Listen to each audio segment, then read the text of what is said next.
J'inspire, j'apprécie, je me réjouis de mon inspiration. J'expire, je me réjouis de mon inspiration. Apprécier l'inspiration, apprécier l'expiration.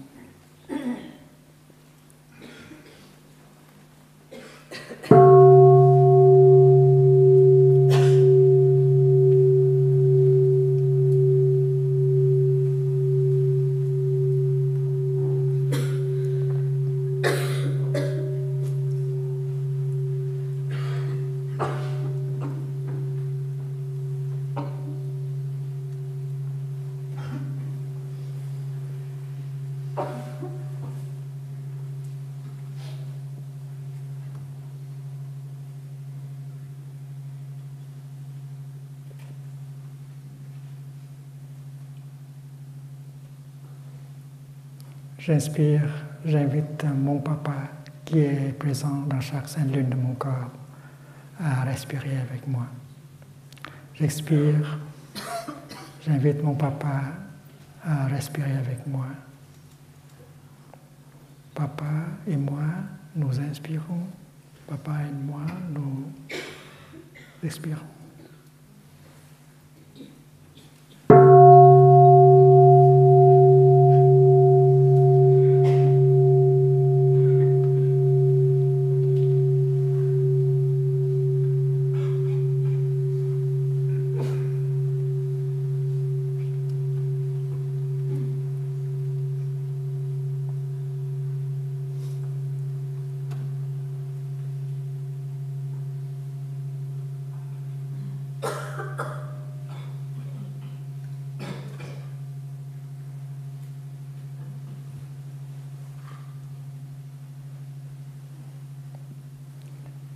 J'inspire, je me sens si léger.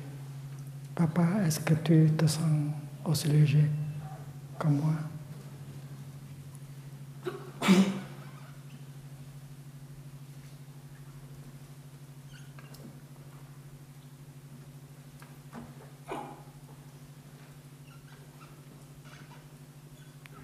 J'expire, je me sens libre. Papa, est-ce que tu te sens libre comme moi?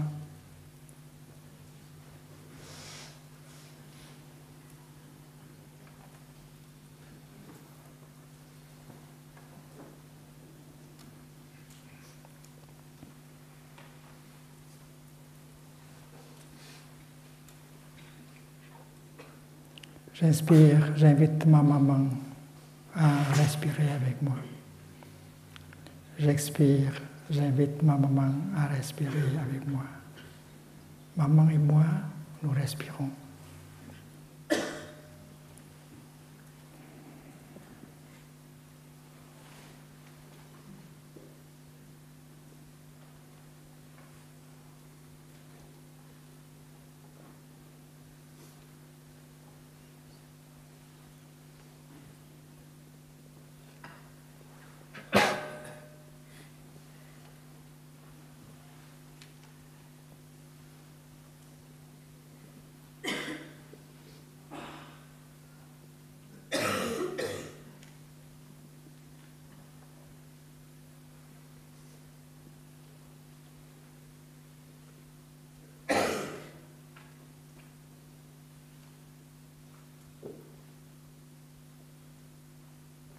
J'inspire, je me sens léger.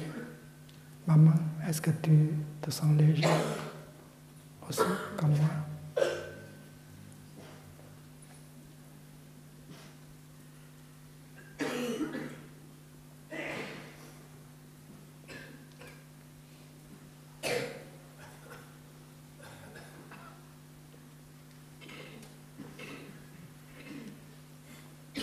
J'expire, je me sens libre. Maman, est-ce que tu te sens libre comme moi?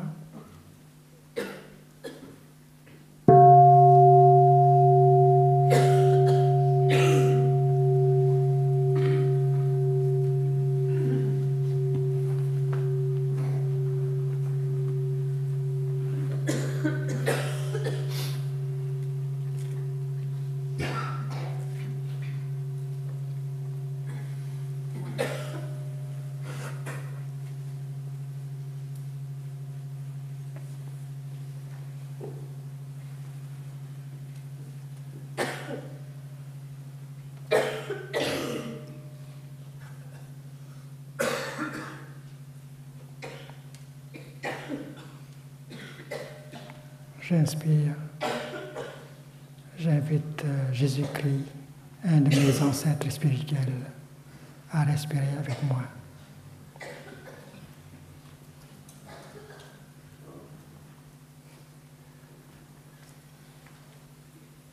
Jésus et moi, nous respirons avec bonheur.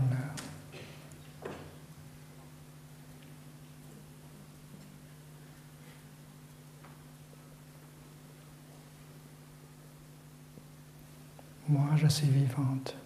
Jésus, il est vivant en moi.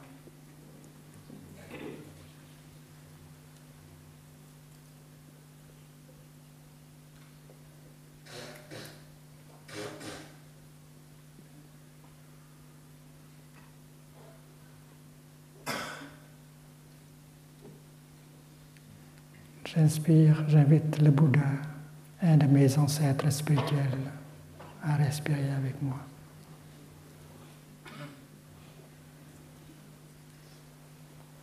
Bouddha et moi, nous avons le plaisir de faire une inspiration, de faire une expiration, beaucoup de joie.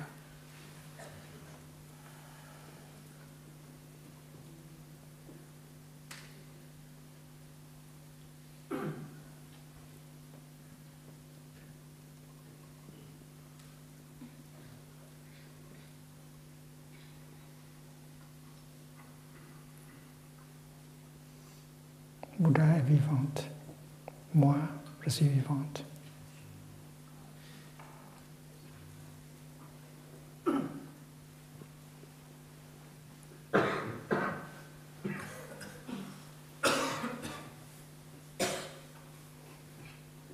Moi, je prends refuge dans le Bouddha et le Bouddha prend refuge en moi.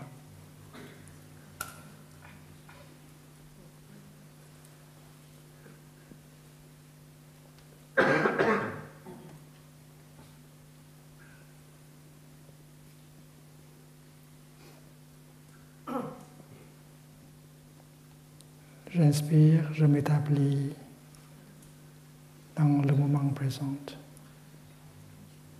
J'expire, je sais que ce moment est un moment merveilleux.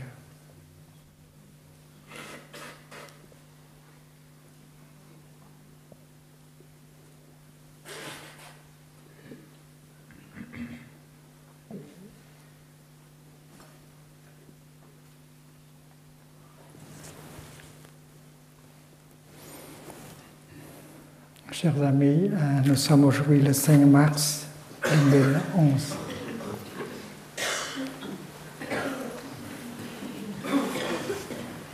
Le 5e mantra, c'est facile.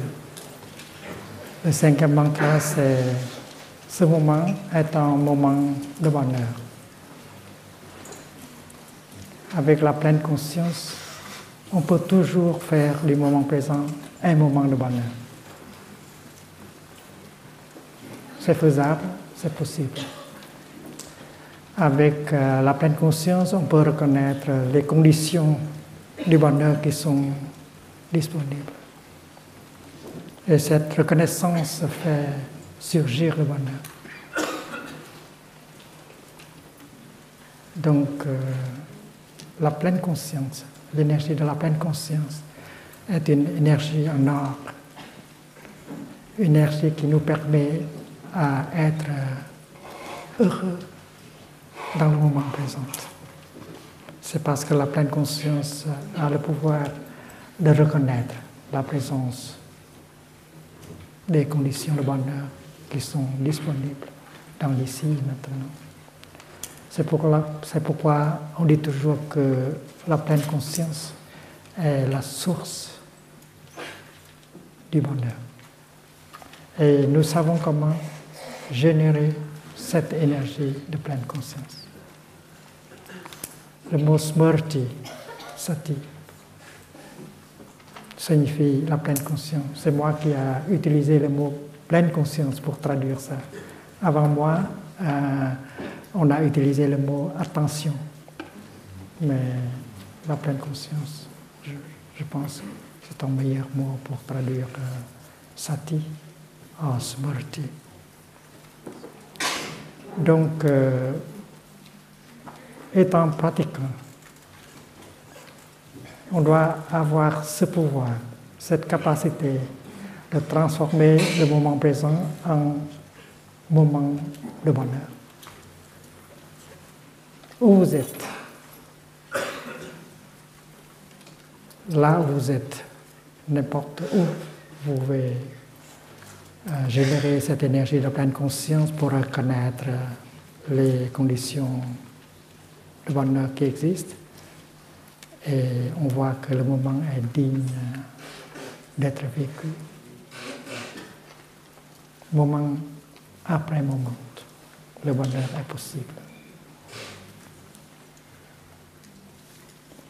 Donc, autour de la table, dans une cérémonie de thé, dans la voiture,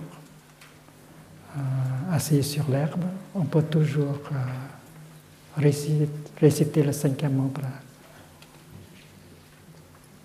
Cher ami, c'est un moment de bonheur. Le ciel est bleu, la vie est belle. Je suis encore vivant, vous êtes encore vivant. Il y a tant de choses qui sont positives. 5e mantra. Et nous devons le pratiquer souvent, plusieurs fois dans la journée.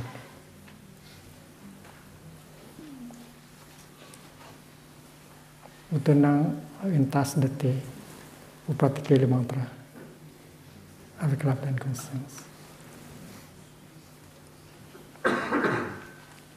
Et vous démarrez votre voiture. Vous pouvez faire une inspiration et vous pratiquez le mantra. Le bonheur, c'est possible aujourd'hui même, à l'instant même.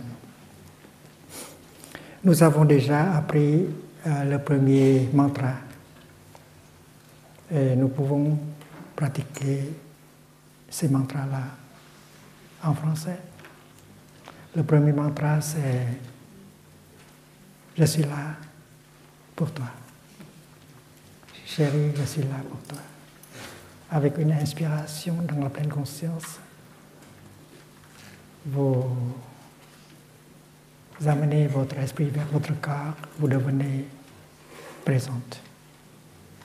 Et cette présence est un cadeau pour l'autre personne. Chérie, je suis là pour toi. C'est facile, c'est vite fait.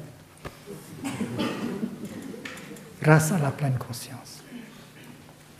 C'est un cadeau formidable. Votre propre présence à votre bien-aimé. Il faut le pratiquer souvent, même avec un téléphone. Chérie, je suis là pour toi.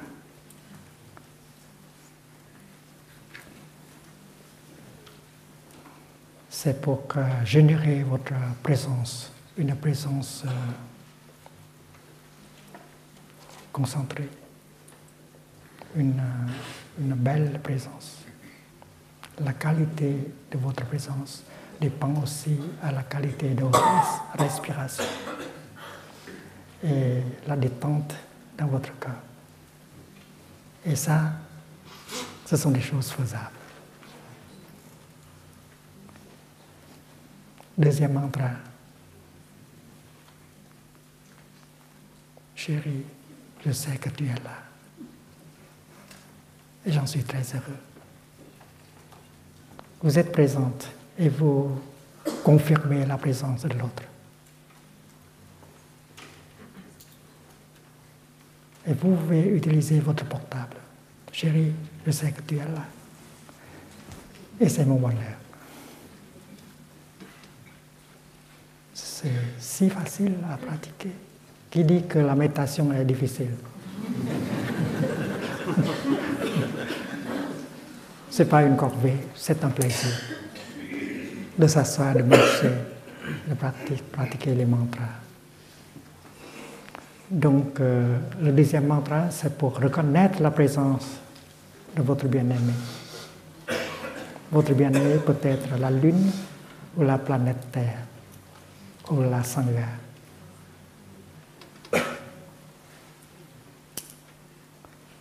Et quand l'autre est embrassé par l'énergie de la pleine conscience, elle éclot comme une fleur.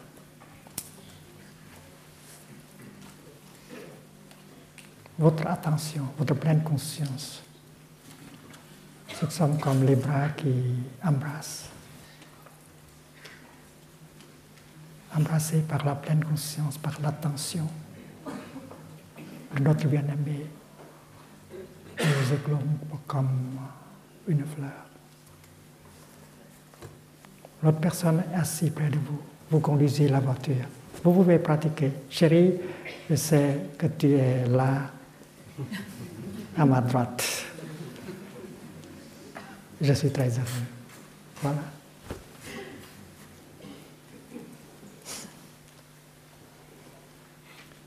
Le troisième mantra. Utilisez quand vous remarquez que quelque chose ne va pas bien avec votre bien-aimé. Elle souffre, il souffre. Et parce que vous êtes là, vous êtes au courant du mal qui habite votre bien-aimé. Alors, vous pratiquez la respiration consciente pour être vraiment là et vous pouvez venir à lui ou à elle et vous pratiquez le troisième mantra.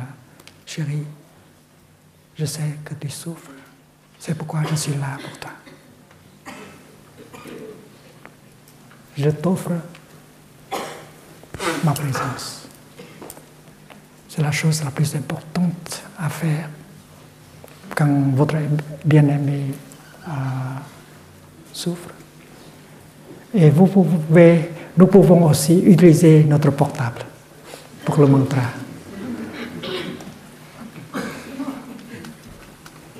Et vous n'avez pas à réciter le mantra en sanskrit, en pali, vous pouvez le dire en français. Avant que vous puissiez faire quelque chose pour elle, pour lui, il y a déjà un soulagement parce que vous êtes là. Vous êtes au courant du fait qu'elle souffre, cette personne-là. Si vous souffrez et votre bien-aimé n'est pas au courant de ça, vous souffrez encore. Donc si cette personne, votre bien-aimé, connaît que vous êtes en train de souffrir, vous souffrez moins. Donc le soulagement se fait très vite. Les mantras sont efficaces, je le sais, parce que je les pratique toujours. Le quatrième mantra, c'est le mantra le plus difficile à pratiquer.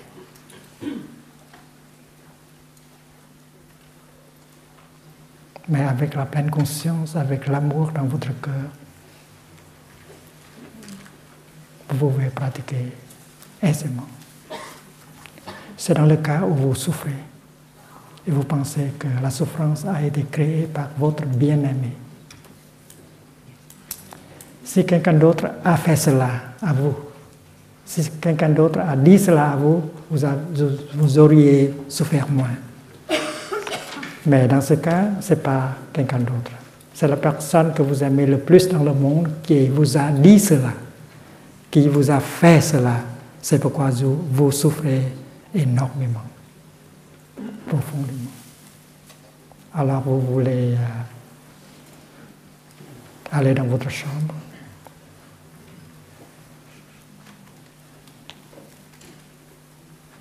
et pleurer seul.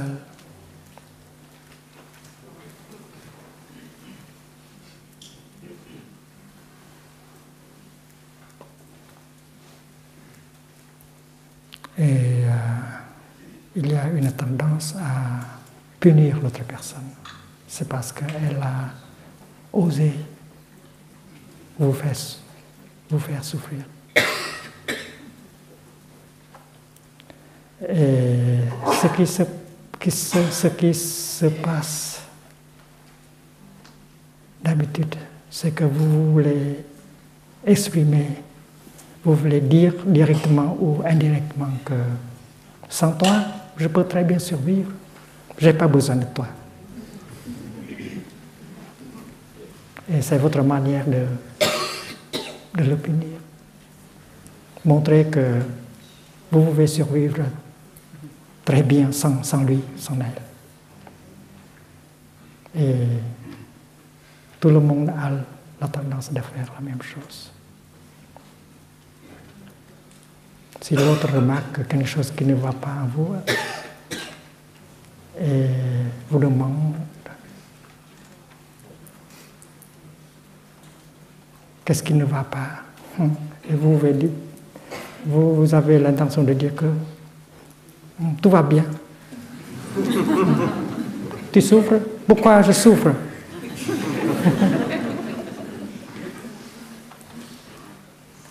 Et s'il approche et pose sa main sur votre épaule, vous dites « Laisse-moi seul ». C'est-à-dire, vous voulez dire que je n'ai pas besoin de toi. Je peux très bien survivre seul. C'est la réaction naturelle. C'est une forme de punition. Et vous gardez votre douleur, votre souffrance très longtemps à cause de cela. Vous voulez punir. Vous voulez punir votre bien-aimé. La pratique que nous offrons à nos amis au village premier, c'est revenir à la respiration, à la marche méditative, générer la pleine conscience et regarder. Peut-être c'est une perception erronée de votre part. L'autre personne n'a pas voulu vous faire du mal, n'a pas voulu vous faire souffrir, mais vous avez cette perception qu'elle a cette intention. Alors il faut regarder. Peut-être il y a un malentendu. Alors, avec la pleine conscience et la concentration, vous regardez en profondeur dans votre douleur pour voir si ça vient d'une perception erronée, mal attendue, ou bien manque d'agilité, de souplesse. Et pendant ce temps-là, vous ne dites rien, vous ne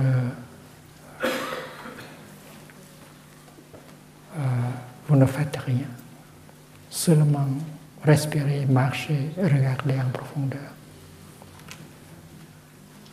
Et peut-être dans quelques minutes ou dans quelques heures, vous pouvez trouver la cause de votre douleur. Et vous êtes sorti de cette douleur, de cette souffrance. Mais si 24 heures sont déjà passées et la douleur est encore là, alors vous pouvez faire ceci. Il y a 3 choses que vous puissiez lui dire.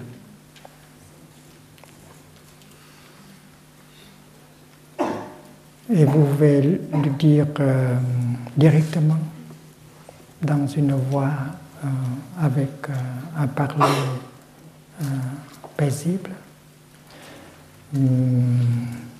Mais si vous ne parvenez pas à le dire d'une manière paisible, alors vous pouvez écrire ça sur un bout de papier. Il y a 3 choses à dire. La première chose, c'est « Chérie, je souffre et je veux que tu le saches. Vous souffrez et vous laissez votre bien-aimé en courant de ce qui se passe en vous. C'est une chose normale. Au commencement, vous avez promis à lui et lui à vous de partager tout, n'est-ce pas, le bonheur comme la souffrance. Et voici, voilà, vous partagez votre souffrance. Chérie, je souffre, je suis en colère contre toi, je t'en veux. Et je veux que tu le saches. Dire la vérité, partager la souffrance. Et si vous pouvez vous amener à écrire cela ou dire cela, vous souffrez moins tout de suite. Un peu, au moins un peu moins tout de suite. Chérie, je souffre et je veux que tu le saches. Dites-lui ou bien écrivez-lui. Envoyez-lui un email.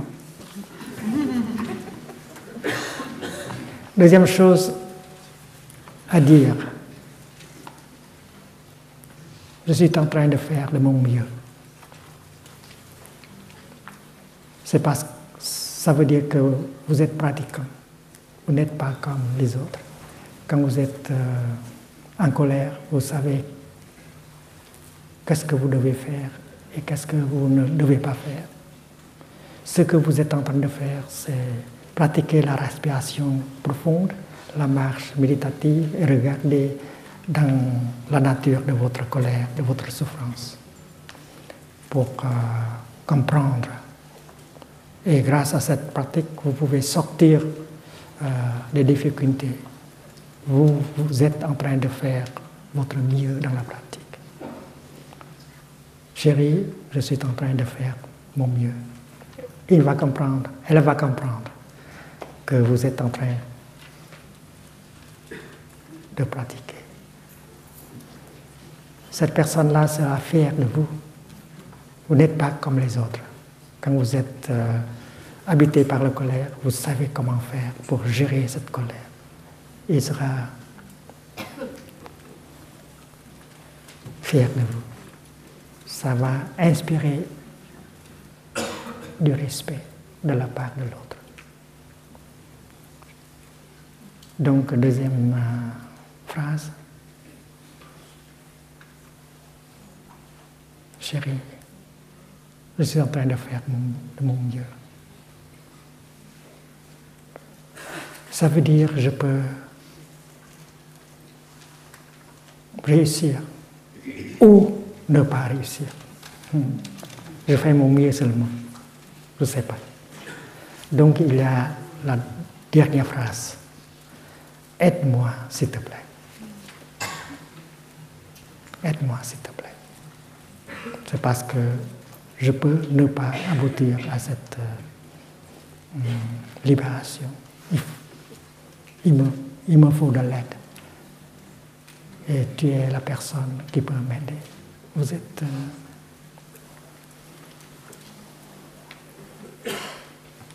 loyal à ce que vous avez promis.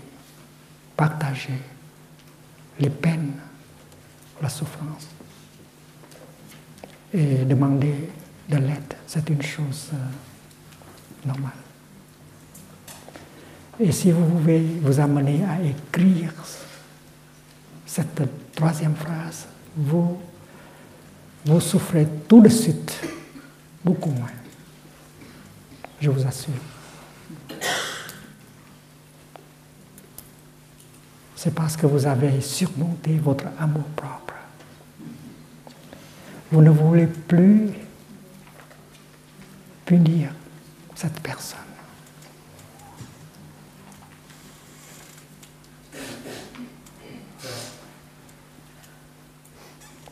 Quand l'autre personne reçoit le message, il va pratiquer, elle va pratiquer. Qu'est-ce que j'ai dit? Qu'est-ce que j'ai fait? Et c'est la méditation. Et s'il a trouvé quelque chose, il va vous répondre, il va vous envoyer un mail pour vous aider à sortir de là le plus tôt possible. C'est parce qu'elle vous aime, cette personne. Et si vous trouvez la solution avant lui, avant qu'elle, vous devez l'informer pour qu'il puisse cesser son inquiétude comme ça. Donc, nos amis qui visitent le village Bunier, ils utilisent un morceau de papier comme ça, format carte de crédit. Et ils écrivent ces trois phrases et mettre dans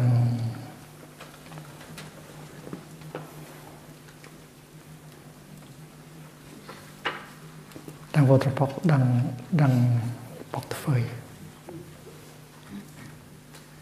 Et quand vous souffrez et vous pensez que votre souffrance a été créée par votre bien-aimé, alors il faut faire sortir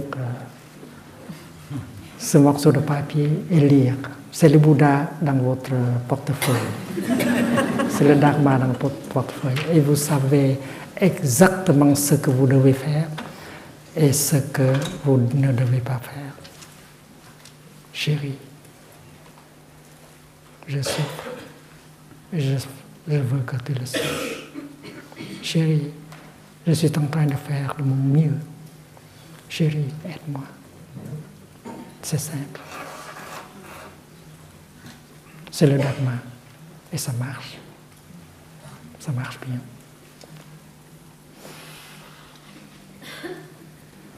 Donc, les 5 mantras ont été transmis à vous. Et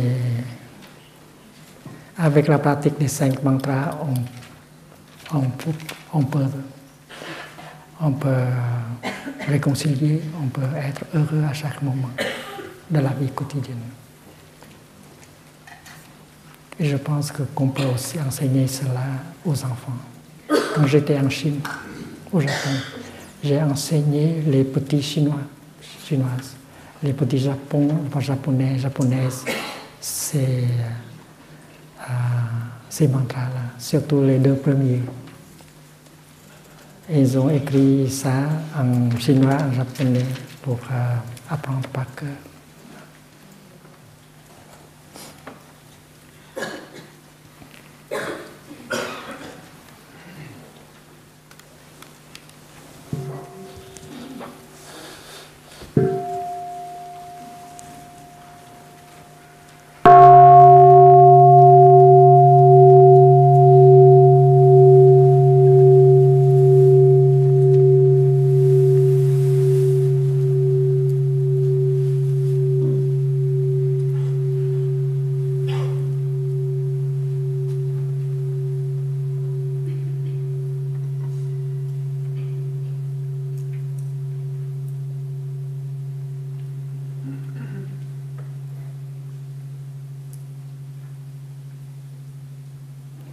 Dans la vie quotidienne, on s'exprime en pensée, en parole et en action. C'est le produit de la vie humaine. Une pensée, c'est déjà une action. C'est pourquoi le Bouddha a recommandé la pratique de l'action juste, de la pensée juste.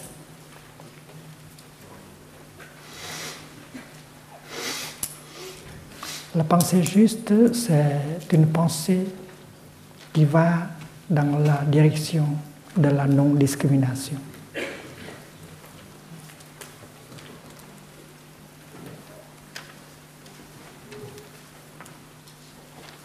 La non-division,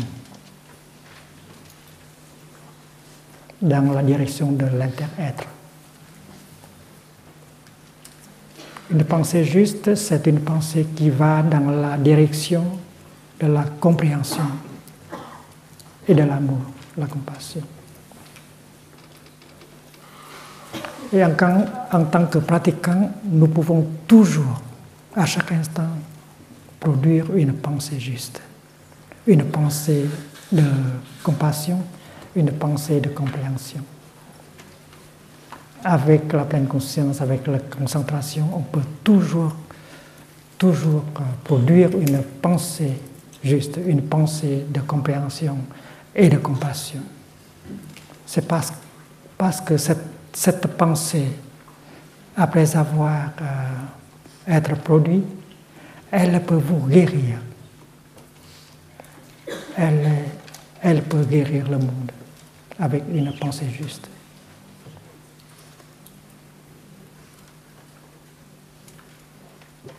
Une pensée de compassion, de compréhension, de non-discrimination, après avoir été produite, elle commence à guérir votre corps et votre esprit. Et elle commence à guérir aussi le monde. Une pensée de haine, une pensée violente détruit votre corps, détruit votre esprit et détruit le monde. Donc une pensée de compassion, de réconciliation, de compréhension vous guérit le corps, l'esprit. Vous êtes votre propre guérisseur. Si vous pouvez produire des pensées comme ça, et plusieurs fois par jour. Rien que la compassion, rien que la réconciliation.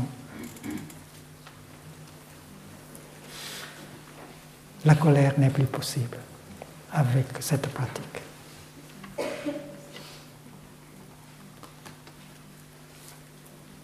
Comme l'oranger peut produire des fleurs d'oranger, l'homme peut produire des pensées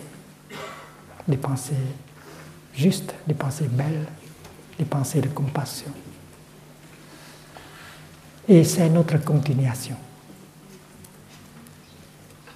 Les oranges, les graines d'oranger sont la continuation de l'oranger. Donc le karma, l'action, c'est notre continuation. Et la pensée, c'est le produit de notre action. C'est notre action.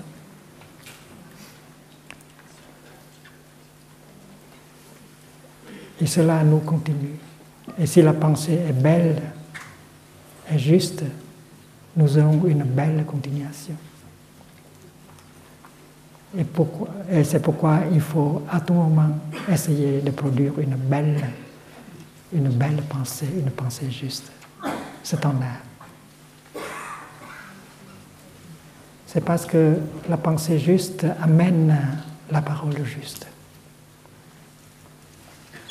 On peut dire quelque chose, on peut toujours dire quelque chose qui réconcilie, qui inspire de la confiance, de la joie. Une parole peut détruire, peut tuer, mais une parole peut sauver, peut aider, peut réconcilier. Et en tant que pratiquants, nous devons être capables de produire des paroles comme ça plusieurs fois chaque jour. Avec la Sangha, au sein de la Sangha, on peut toujours produire des paroles comme ça, directement par la bouche ou bien par une lettre, un courrier électronique. C'est faisable. Vous avez la générosité en vous. Et cette générosité, cette compassion s'exprime par le parler.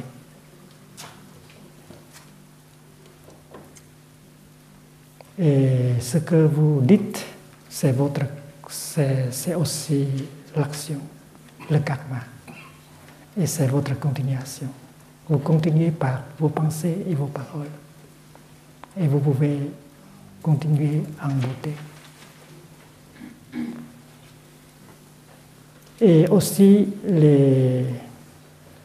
vos actes, vos actions effectuées par le corps physique, c'est l'action. Si l'action vise à protéger, à soutenir, à sauver, c'est une action juste. C'est une bonne action. C'est l'action de la compassion, de la compréhension. Sauver un insecte, sauver une plante, sauver un enfant, sauver un malade, sauver la planète, c'est l'action juste. Vous avez une bonne intention, vous avez l'amour en vous. Donc cette action de compassion est toujours possible, plusieurs fois par jour. En tant que pratiquant, vous devenez un bodhisattva qui aide le monde.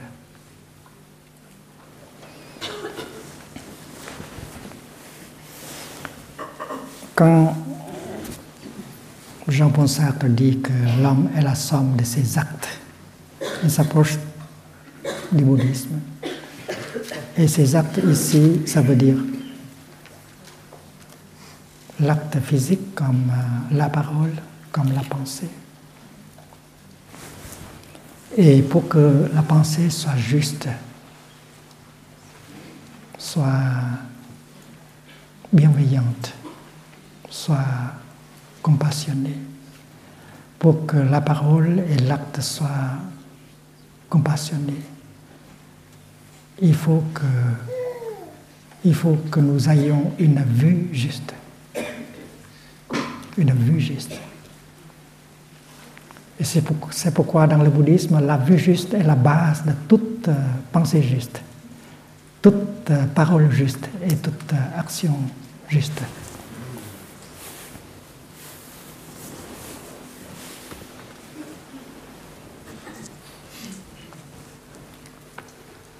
Le chemin recommandé par le Bouddha commence avec la vue juste.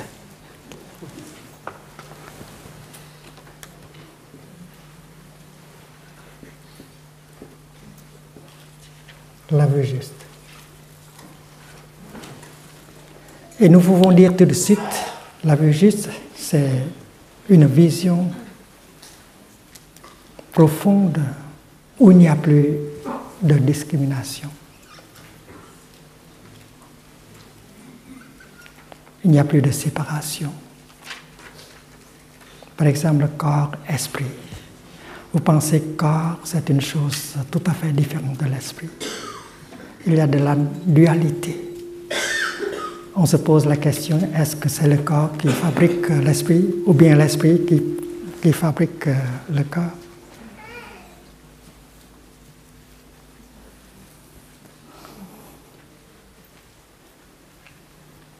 Mais comme si on se demande la gauche et la droite, est-ce que la gauche a fabriqué la droite et la droite, ou la droite a fabriqué la gauche? C'est absurde.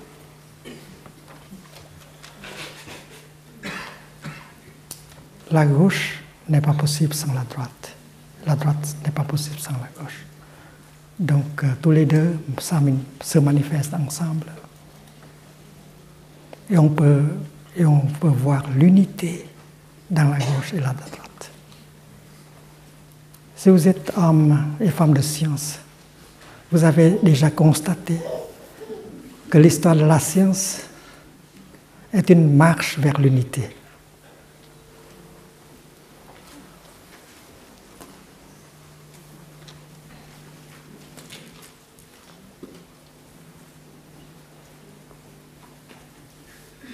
L'électricité et le magnétisme magnétique sont devenus la même chose. Espace et matière sont devenus la même chose. Temps et espace sont devenus la même chose. Sans ceci, il n'y a pas de cela. Donc c'est la marche vers l'unité, vers la non-discrimination. Et la spiritualité et la science peuvent très bien aller ensemble.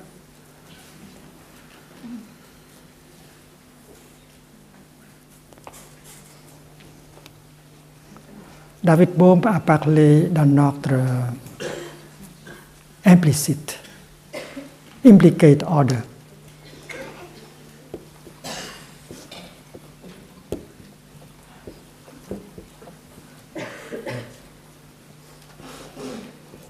Comme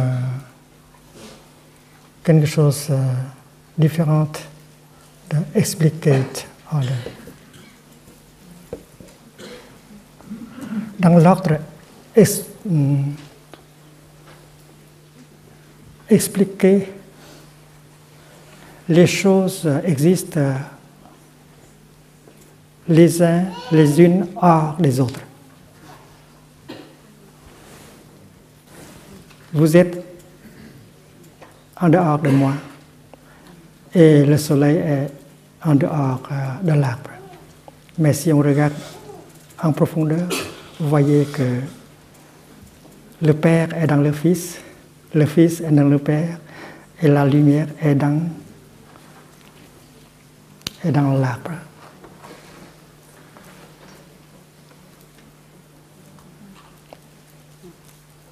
Au début, on voit la boue comme une chose distincte et le lotus une autre chose. Et à l'apparence, on voit que ce sont des ennemis. Une chose qui est très belle, odorante, et l'autre qui ne sent pas bon. Mais si on regarde en profondeur, on voit le lotus dans la boue et la boue dans le lotus. Donc, dans l'ordre impliqué et expliqué, on voit que les choses existent en dehors les unes des autres.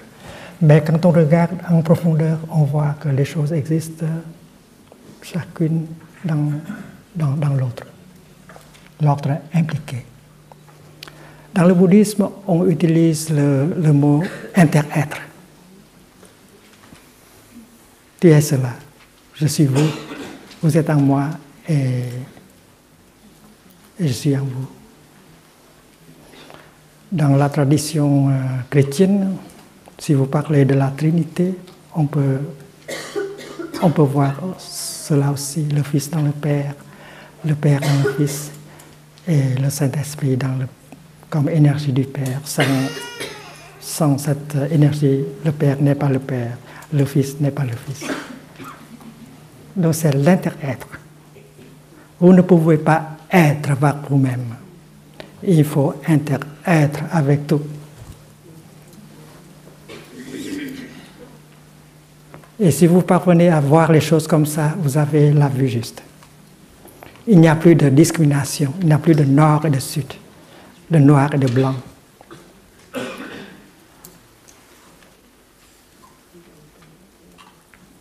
La gauche n'est pas l'ennemi de la droite. Nous intersommes. Et si on a cette vision profonde, la guerre n'est plus possible. La division n'est plus possible. Et la méditation vise à voir la réalité dans sa nature de l'inter-être, interdépendante. Donc, une pensée juste, c'est une pensée qui se base sur la vie juste. Et c'est pourquoi la compréhension profonde et la compassion deviennent possibles.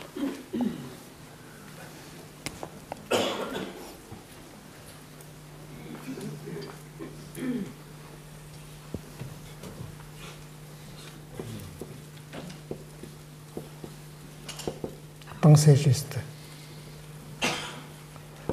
De la vie juste, il y a de la pensée juste. Et avec la méditation, avec le regard dirigé vers la réalité, vous découvrez la nature de l'inter-être, l'interdépendance. Fils et père ne sont pas ennemis. Le fils dans le père et le père dans le fils. Si le père souffre, il n'y a pas de moyen pour que le fils puisse être vraiment heureux. Alors, aider le père à ne pas souffrir, le fils va être heureux. Donc, c'est la pensée juste, basée sur la vie juste. Et en basant sur la vie juste, il y a la parole juste.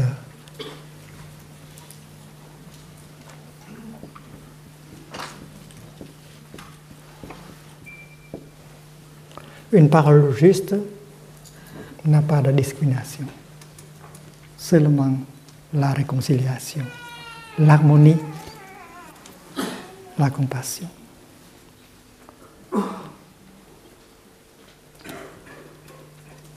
Et puis, l'action juste.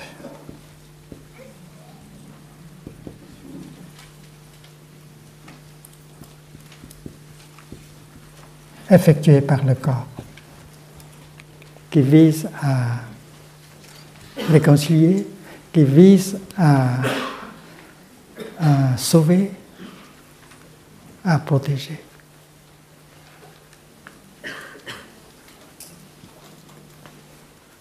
Donc, dans l'enseignement du Bouddha, la pensée, la parole et l'action juste se basent sur la vie juste.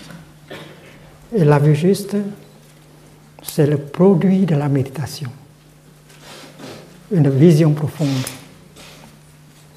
Cette vision profonde est possible jusqu'à la concentration. Concentration juste.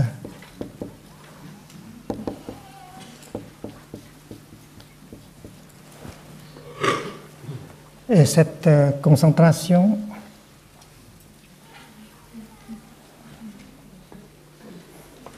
est née de la pleine conscience.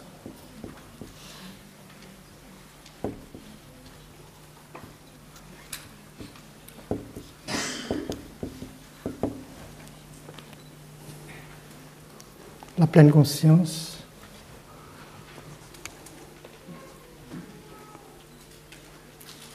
est porteuse de concentration. Et quand pleine conscience et concentration sont forts, alors il y a une percée dans la réalité. Et une vision profonde de la réalité est obtenue. C'est la vue juste, c'est la prajna. Et ce qui nous sauve ici, c'est la connaissance, la sagesse, la vision profonde. Et on peut très bien décrire cette vision profonde comme une grâce. La grâce la plus grande, c'est la compréhension. Elle nous libère. C'est le salut véritable.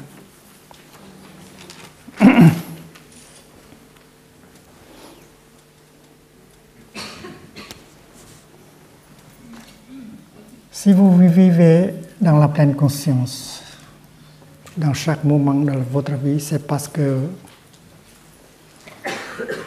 vous êtes un pratiquant diligent. La diligence,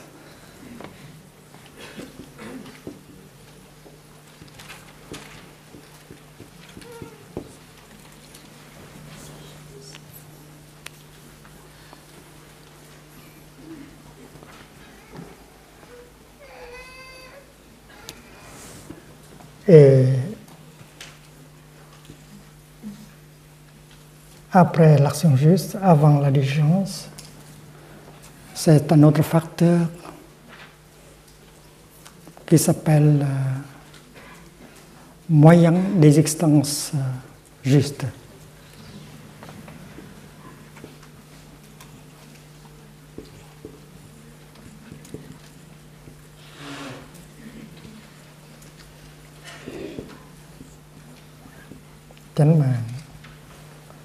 Voyez, l'enseignement n'est pas seulement pour les moines, les monastiques, c'est pour nous tous.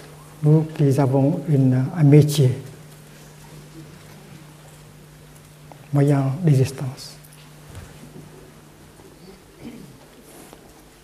Un métier, une occupation qui nous aide à exprimer notre amour, notre compassion, notre compréhension à travers la pensée, la parole et l'action.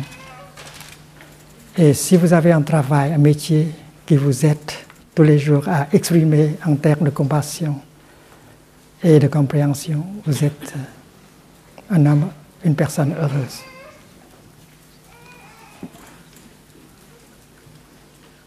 Et même si on a un salaire plus modeste, mais si on peut pratiquer comme ça, alors le bonheur sera beaucoup plus grand.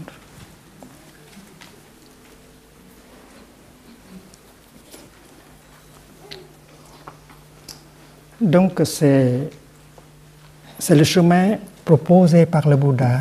Il a vécu cela et il nous a partagé le chemin. Et la pensée juste, la parole juste, l'action juste, le moyen d'existence juste, la pleine conscience, la concentration nourrit, enrichit toujours la vision profonde. La vision profonde devient plus profonde tout le temps avec la pratique du reste, des 8 éléments. Le chemin octuple, noble, recommandé par le Bouddha. C'est un chemin qui mène à la cessation de la souffrance. C'est un chemin qui mène au bonheur véritable. C'est la 4e vérité noble.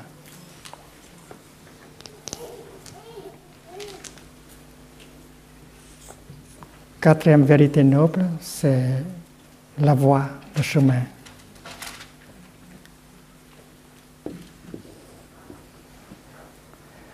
Et ce chemin mène à la cessation de la souffrance.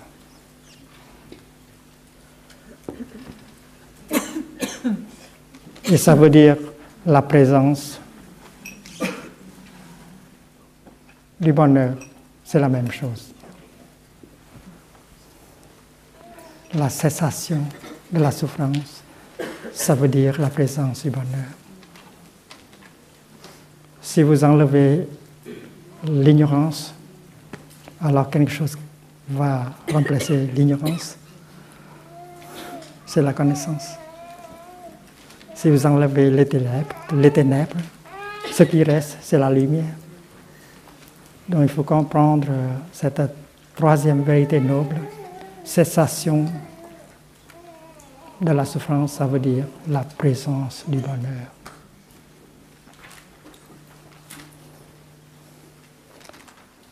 Je pense pour la jeunesse d'aujourd'hui, il vaut mieux utiliser présence du bonheur plutôt que cessation de souffrance. 2e vérité noble, c'est une sorte de chemin aussi.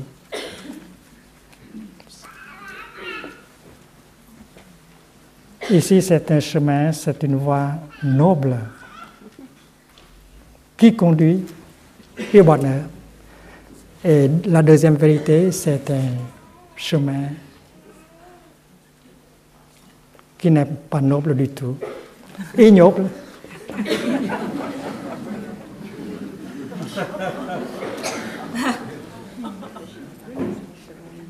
La convoitise, la haine, la violence,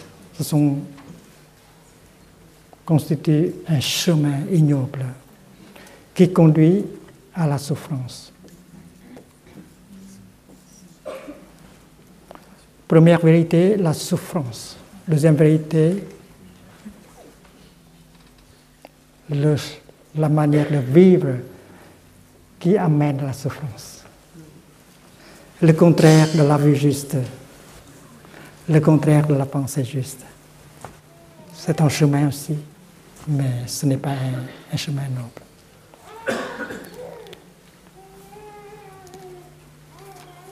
Donc, les 5 entraînements à la pleine conscience que vous recevez ce matin,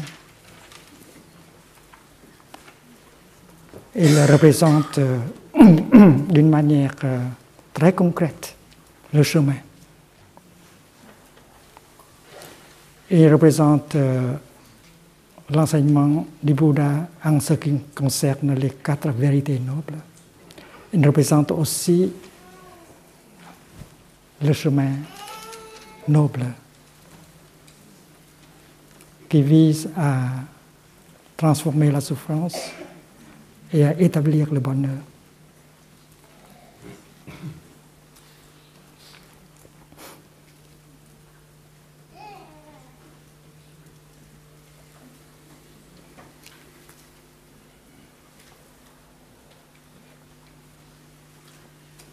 Partager la pratique avec votre bien-aimé, c'est une chose possible. C'est parce que si vous mettez en pratique l'enseignement de Bouddha, vous devenez une personne heureuse, ouverte, aimante. Et avec tout cela, vous pouvez très bien et habilement aider votre bien-aimé de suivre le chemin.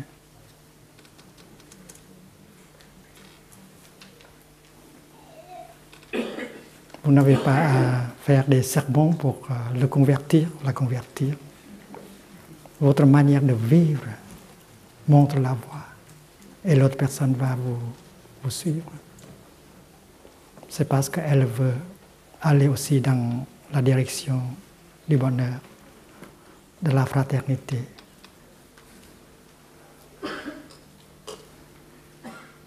Donc, après avoir reçu les 5 entraînements à la pleine conscience, vous êtes invité à regarder autour de vous, reconnaître les éléments avec lesquels vous pouvez bâtir une sangha dans votre quartier, dans votre ville. C'est bâtir une sangha, c'est la chose la plus noble à faire. Une sangha bien aimée. C'est avec une sangha qu'on peut faire des choses. Si vous voulez sauver notre planète, il faut une sangha bien-aimée. Et cette sangha bien-aimée vous protège, vous inspire, et tout ensemble, vous pouvez mettre en pratique ce que le Bouddha nous a transmis et vivre de manière qu'un futur puisse être possible pour nos enfants et leurs enfants. Et les 5 entraînements à la pleine conscience, vous voyez, il n'y a pas de terme bouddhiste. Et vous pouvez inspirer les autres qui sont dans les autres traditions, dans le judaïsme,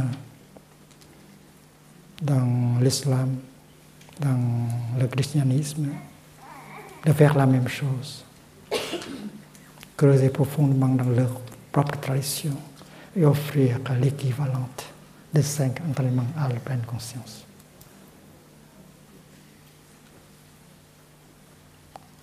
Et nous sommes certains que si on vit comme ça, en communauté, selon la pratique des 5 entraînements à la pleine conscience, le bonheur sera possible et notre planète sera saine et sauve.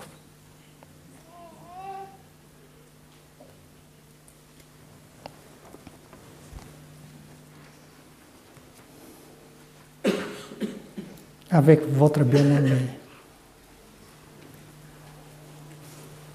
vous pouvez vous promener dans le royaume de Dieu, dans la terre du Bouddha, dans l'espace de liberté. Le bouddhisme, il parle de la liberté, la vraie liberté.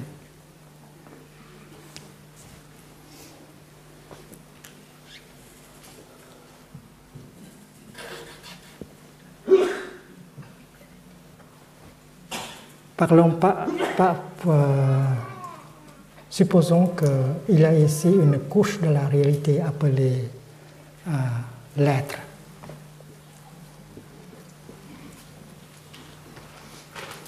Être. Je suis, vous êtes, ils sont, il y a l'être.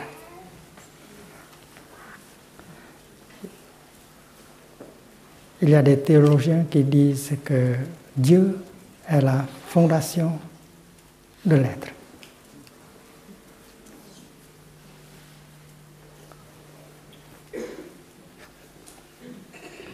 Mais comme l'être est là, le non-être est là aussi. C'est comme si la gauche est là, la droite doit être là. Donc, cette couche de la réalité renferme l'être et le non-être.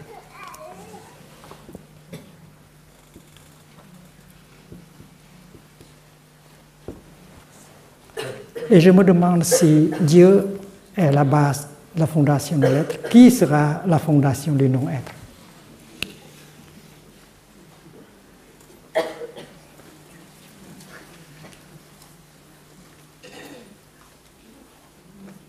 Satan ou quelqu'un d'autre. Il y a un ennemi. C'est la manière dualistique de regarder les choses.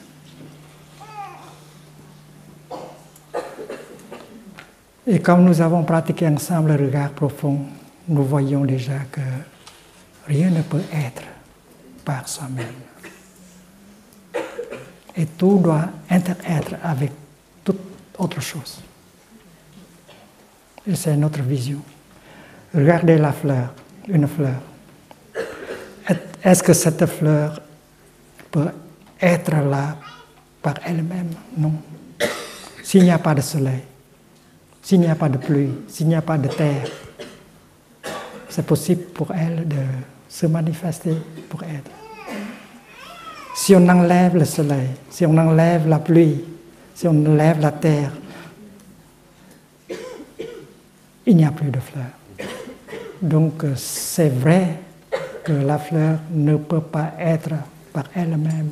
Elle doit interêtre avec le soleil, interêtre avec le nuage. Donc le verbe interêtre est beaucoup plus proche de la réalité que le verbe être. Donc être, c'est une perception erronée. C'est une notion. C'est une notion. Et cette notion est couplée par une autre notion, le non-être. Et l'on a peur du non-être. À cause de l'être, le non-être est là. Et c'est la cause de cette peur, la peur du non-être. Selon le Bouddha, être et non-être, ce ne sont que des idées. Une notion, des notions qui existent seulement dans notre tête. Dans la réalité, il n'y a ni être ni non-être. La vérité absolue, Dieu s'il vous plaît, est libre de ces deux notions. Donc, de dire que Dieu est à côté de l'être, ce n'est pas une bonne chose à dire. Si Dieu est la base de l'être, qui sera la base du non-être? Dieu transcende être et non-être.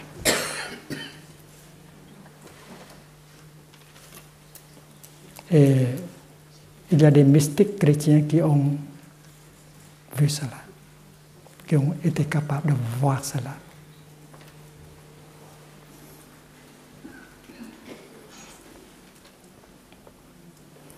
Donc, la méditation consiste à regarder en profondeur pour pouvoir percer ce rideau et parvenir à la vue inter-être.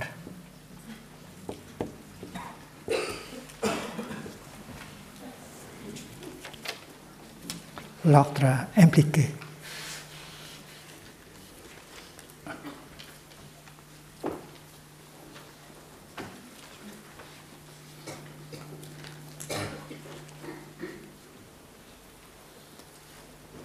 Il n'y a plus de discrimination.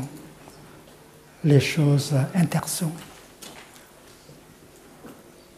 La science moderne, la mécanique quantique a commencé à utiliser des expressions comme la superposition.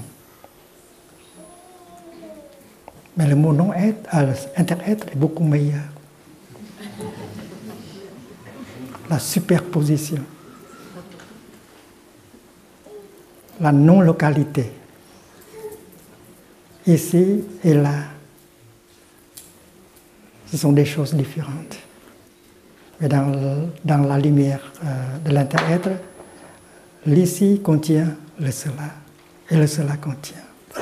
Et la science moderne a utilisé la non-localité, la superposition, ça s'approche.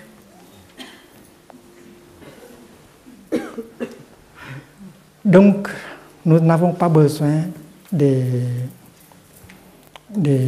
instruments sophistiqués. Nous n'avons pas besoin d'accélérateurs qui coûtent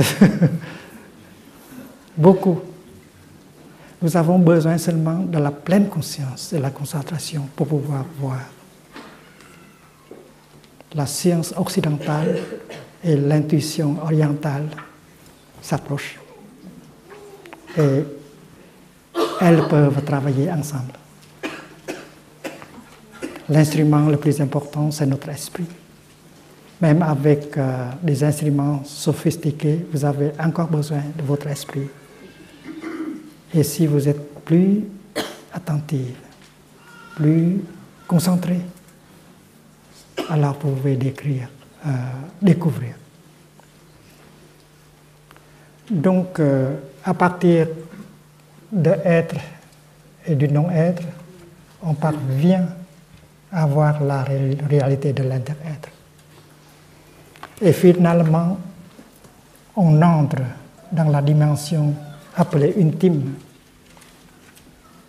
C'est le nirvana.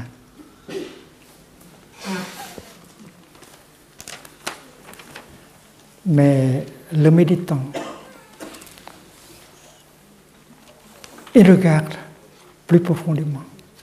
Il touche les choses en profondeur. C'est pourquoi il peut toucher la dimension intime en même temps. Et la dimension intime n'est pas séparée de la dimension historique.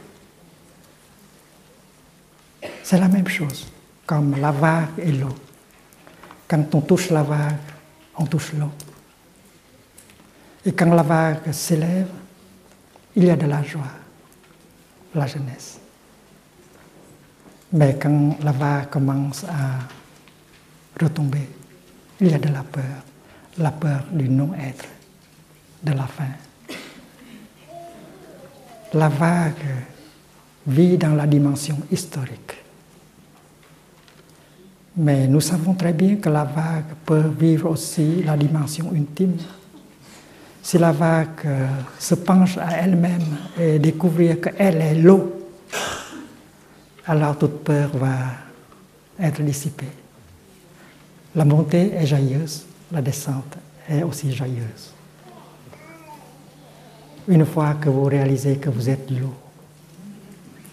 Donc c'est possible de vivre votre vie comme vague et comme eau en même temps. C'est la vie du pratiquant. Le pratiquant vit la dimension historique.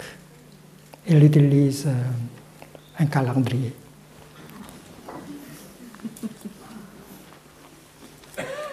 Il dort la nuit, il travaille le jour comme tout le monde. Mais il touche en profondeur cette réalité. Il touche la dimension intime.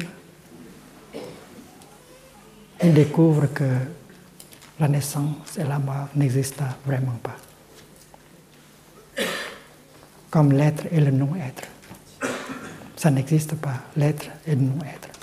La réalité transcende la notion de l'être et du non-être. Dieu, Nirvana.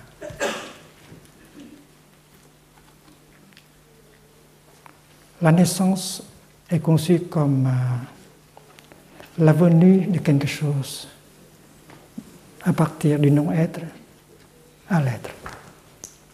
Vous passez du non-être à l'être. Avant cela, c'est le néant. C'est le non-être. Maintenant, c'est l'être. Naître, c'est de rien, on devient quelque chose. C'est notre manière de voir les choses. Naître, c'est de personne, on devient quelqu'un. Et on doit témoigner par un acte de naissance. Cette personne n'a pas existé. Maintenant, elle commence à exister. C'est pas la vue juste. Rien ne peut passer du non-être à l'être. Cherchez-moi une chose qui est venue du non-être. Vous ne trouverez pas.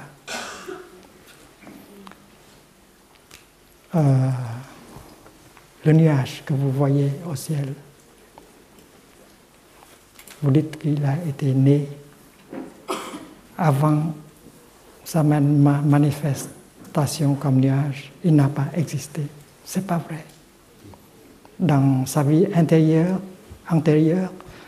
le nuage a été chaleur, l'eau dans l'océan. C'est une nouvelle manifestation, ce n'est pas une naissance. C'est parce que naissance, ça veut dire de rien, on devient quelque chose. De personne, on devient quelqu'un. Et la mort, ça veut dire de quelque chose, vous devenez le rien. De quelqu'un, vous devenez personne. C'est impossible.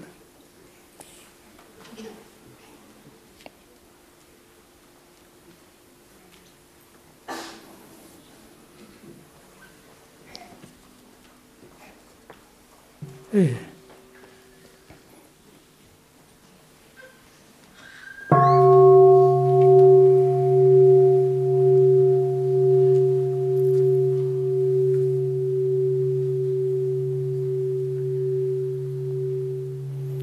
Lavoisier a dit « Rien ne se crée, rien ne se perd ». C'est-à-dire, il n'y a pas de naissance, il n'y a pas de mort. Et Lavoisier a médité aussi, comme homme de science, il regarde en profondeur les choses. Il a découvert la non-naissance et la mort. Il n'a pas récité le Heart Sutra, la Prajna Paramita.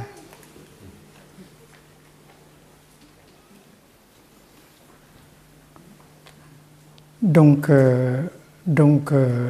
non seulement être et non-être, ce ne sont que des idées, des notions, des concepts. Mais la naissance et la mort sont aussi des notions.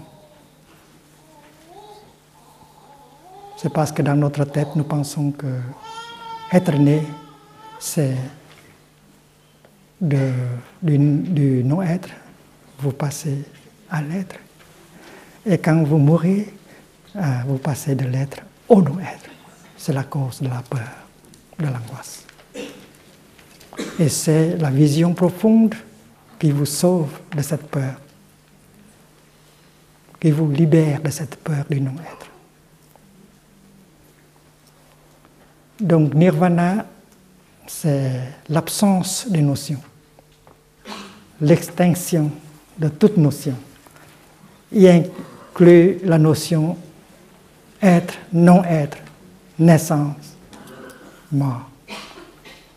Et cette dimension de la réalité, nous pouvons la toucher avec la méditation, le regard profond. On n'a pas besoin des instruments sophistiqués. Nirvana, nibbana, le mot vient du langage de tous les jours des paysans. Quand il y a c'est à propos de la cuisine. Dans le passé, dans le vieux temps, on cuisine avec le bois, on cuisine avec la paille, les feuilles,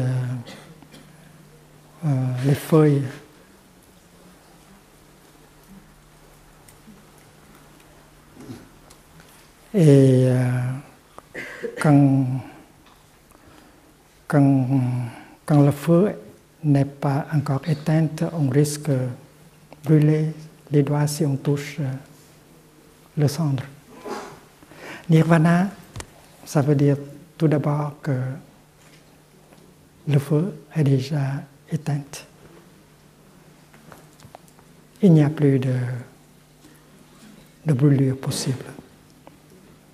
Et ce que nous brûle, c'est la colère, c'est la discrimination, c'est l'angoisse, c'est la peur. Ce sont des afflictions qui nous brûlent. Et c'est l'ignorance qui nous brûle. Et le nirvana, c'est l'état d'extinction de toutes ces choses-là. Le feu et les notions. Donc, nirvana, c'est le rafraîchissement, l'absence du feu qui nous brûle. Nirvana, fraîcheur. Je pense que le mot fraîcheur peut traduire le mot nirvana. La fraîcheur.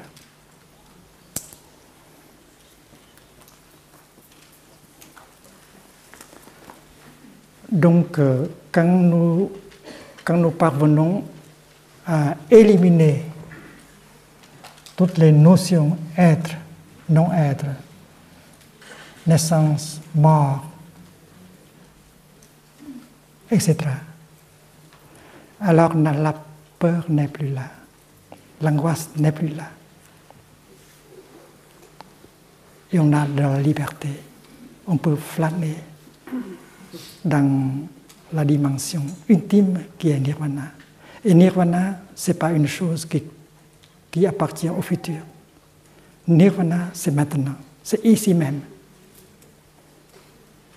C'est parce que la vague n'a pas à courir vers le futur pour chercher l'eau.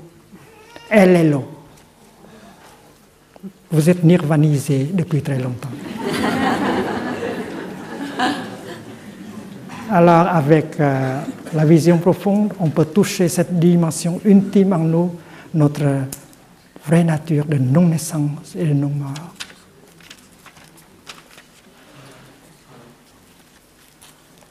Et quand on vient à un centre de pratique, on peut obtenir des soulagements grâce à la pratique. On souffre moins. Mais le plus grand soulagement est obtenu seulement quand on parvient à toucher la nature de nirvana en nous. Le nirvana est disponible dans l'ici et maintenant. Ce n'est pas une chose à chercher dans le futur. Vous êtes là. Vous appartenez à cette dimension intime, cette réalité appelée incité. Incité, on ne peut pas appeler par des autres mots. Ainsi, comme cela. Ainsi, incité. Suchness.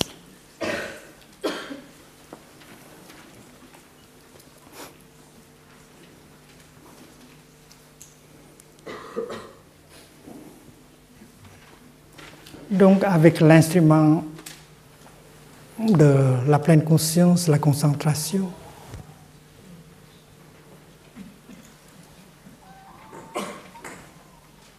on peut vivre en telle sorte qu'on puisse entrer en contact plus profond avec la réalité. Et si on peut voir la nature de l'inter-être des choses, alors on est très proche du nirvana. Et l'être et non-être s'effacent pour devenir nirvana.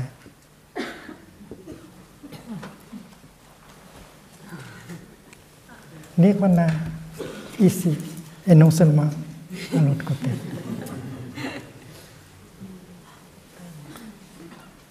Donc, la vision profonde, la vie juste est essentielle. Et c'est le but du pratiquant de méditation.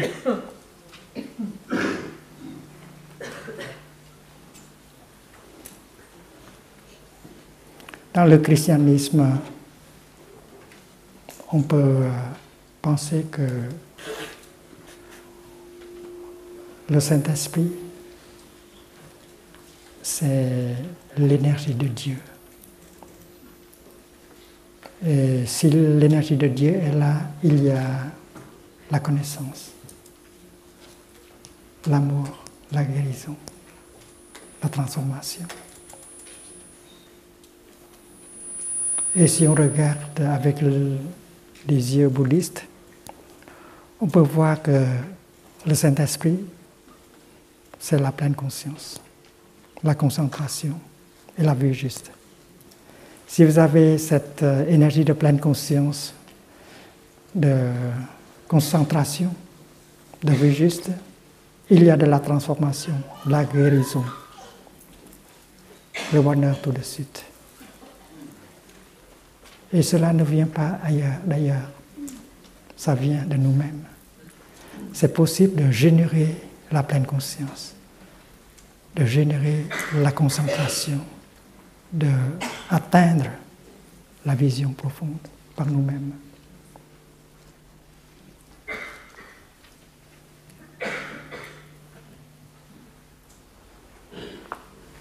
Et nous savons très bien que chaque inspiration dans la pleine conscience, chaque pas fait dans la pleine conscience a un effet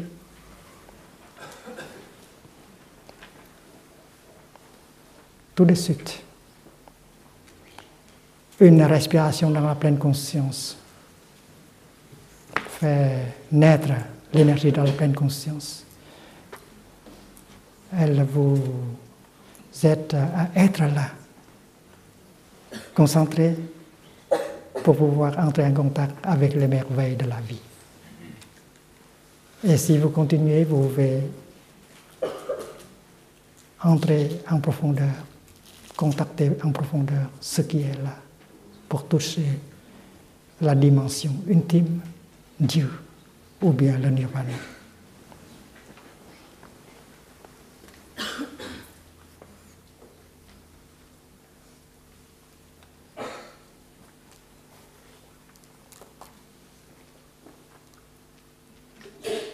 Et si vous êtes habité par cette paix,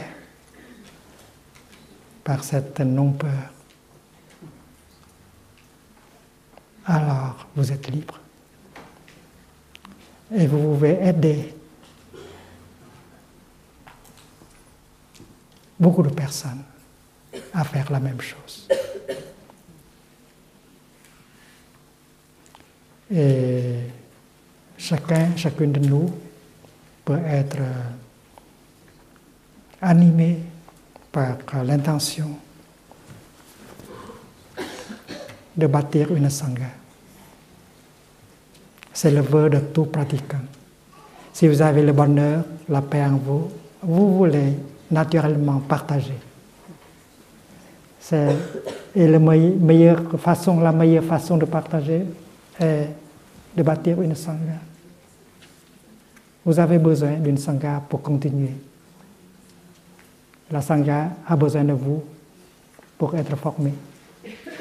Et si vous avez une sangha, ce sera le refuge de beaucoup de personnes qui veulent venir pour se transformer, pour goûter la paix et le bonheur, et pour sauver notre planète.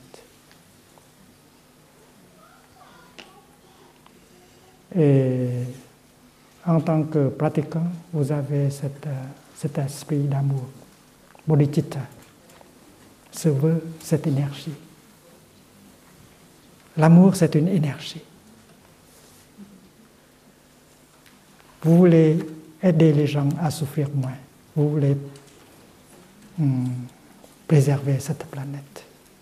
C'est de l'amour. Et vous savez très bien que exprimer cet amour, vous pouvez bâtir une sangha. Vivre l'amour, vivre la compréhension.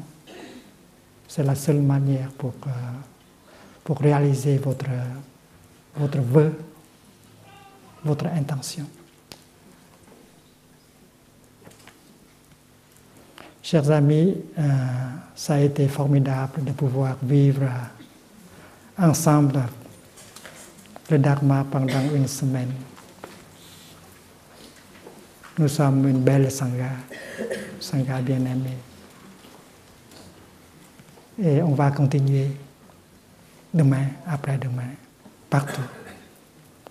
Ce matin, 7 jeunes frères et sœurs sont partis pour l'Angleterre.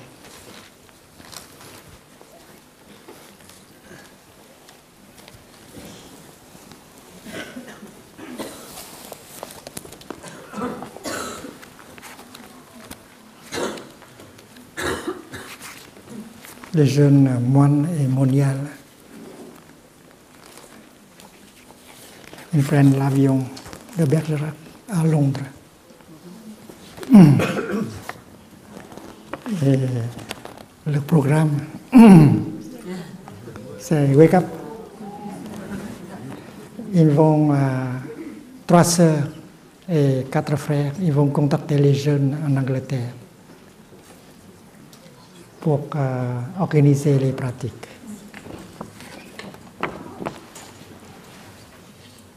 À Brighton, le 15 mars,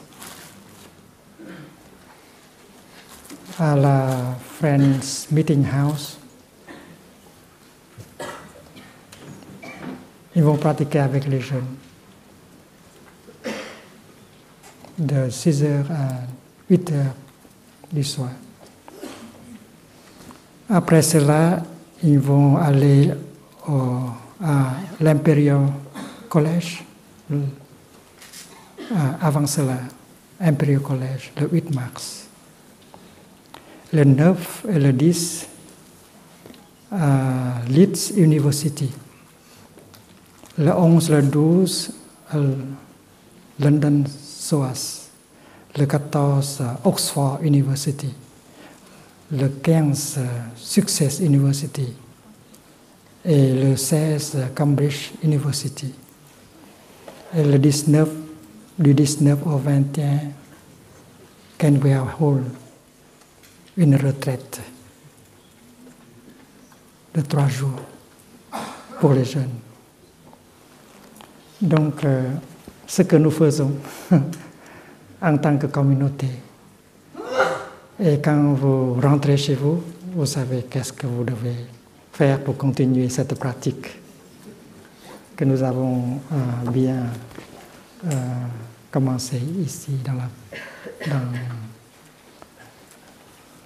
avec votre talent, vos initiatives, votre énergie. Vous allez pouvoir organiser la pratique dans votre famille, dans votre communauté. Et aider les gens à souffrir moins, à goûter la joie de la vie. Je vais demander aux monastiques de venir, aussi les membres de l'inter-être venir. Nous allons chanter quelque chose ensemble pour célébrer notre présence ensemble. C'est un moment de bonheur. 5e mantra. Mời các thầy, các sư cô lên đây.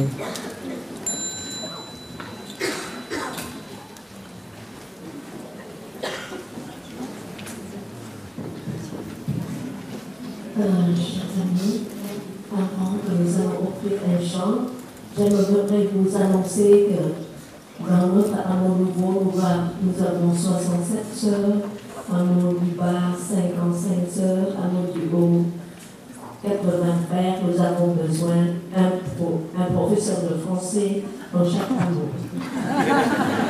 Et nos professeurs de français seront payés par la nourriture. La pratique semaine, et puis aussi de l'argent de poche, mais peut-être 4 fois que le service. C'est-à-dire que nous avons comme l'argent de poche seulement 40 € par mois, vous aurez 4 fois.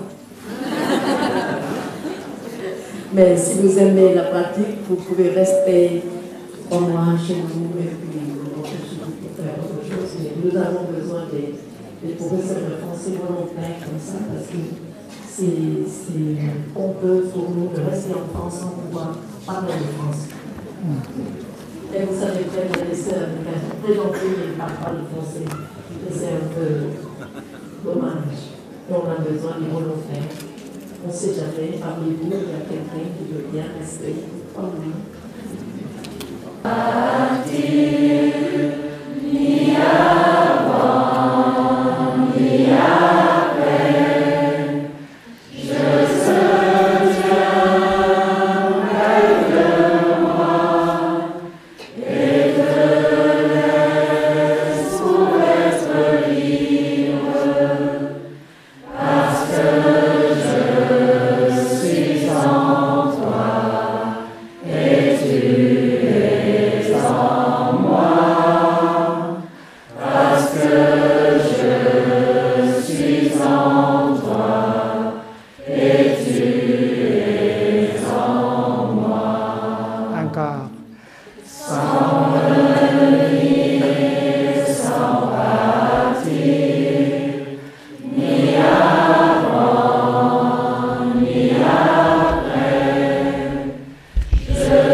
Bonne continuation.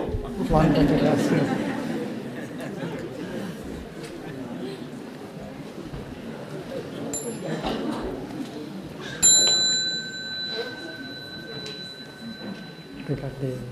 Et si vous voulez perdre quelques